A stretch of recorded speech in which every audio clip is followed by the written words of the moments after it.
नमस्कार, मैं सौरभ शुक्ला और आप देख रहे हैं न्यूज़ 18। पश्चिम बंगाल की राजनीति से इस वक्त की सबसे बड़ी खबर सामने आ रही है। फाल्टा विधानसभा सीट पर हुए पुनर्मतदान के बाद मतगणना में बड़ा उलटफेर हो चुका है। बीजेपी उम्मीदवार देबांशु पांडा ने एक तरफा बढ़त बनाकर इतिहास रचने की तरफ कदम बढ़ा दिए।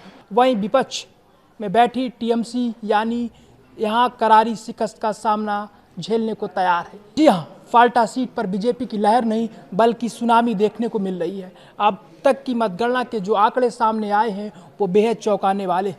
बीजेपी के देबांशु पांडा को अब तक 1,11,270 वोट मिल चुके हैं, यानी कुल पड़े वोटों का करीब 68.57% अकेले बीजेपी के खाते में गया है। दूसरी तरफ वामपंथ का गढ़ रहे बंगाल में सीपीएम के शंभुनाथ कुर्मी 34,873 वोटों के साथ दूसरे नंबर पर तो हैं, लेकिन वो बीजेपी से कोसों दूर पर है। कांग्रेस के अब्दुल रज्जाक मुल्ला को सिर्फ 9,284 वोट मिले हैं और वो तीसरे स्थान पर टिके हुए हैं।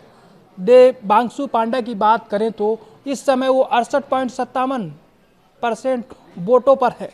अगर लगभग इनकी जीत तय है तो वहीं अगली बात करें जहांगीर खान की तो वो चौथे नंबर पर है। उनकी जमानत जब्त होने की कगार पर है। लेकिन इस चुनाव का सबसे बड़ा झटका लगा है ममता बनर्जी की पार्टी टीएमसी को। टीएमसी के उम्मीदवार जहांगीर खान चौथे नंबर पर हैं और नौबत यहाँ तक आ गई है कि उनकी जमानत जब्त होना तय माना जा रहा है।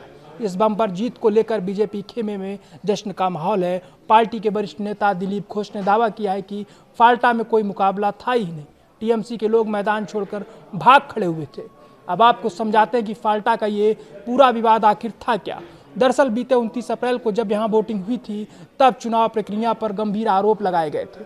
कुछ असामाजिक तत्वों ने ईवीएम मशीनों पर इत्र जैसी चीजें छिड़क दी थी और बटनों पर चिपकने वाला टेप लगा दिया था। इस अनोखी धांधली के बाद जमकर राजनीतिक बवाल हुआ और चुनाव आयोग ने कड़ा फैसला लेते हुए पूरी सीट पर दोबारा चुनाव कराने का आदेश दे दिया।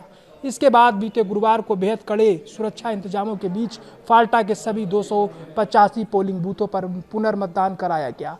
अच्छी बात यह रही कि इस बार कहीं से भी हिंसा या तनाव की कोई खबर नहीं आई।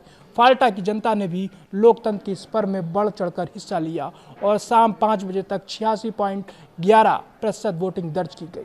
जनता का यही भारी आक्रोश और उत्साह आज नतीजों के रूप में बीजेपी के पक्ष में दिखाई दे रहा है। दिलचस्प बात यह भी रही कि टीएमसी उम्मीदवार जहांगीर खान ने रीपोलिंग से पहले ही अपनी हार स्वीकार करते हुए चुनाव न लड़ने का ऐलान कर दिया था। हालांकि तकनीकी तौर पर ईवीएम मशीन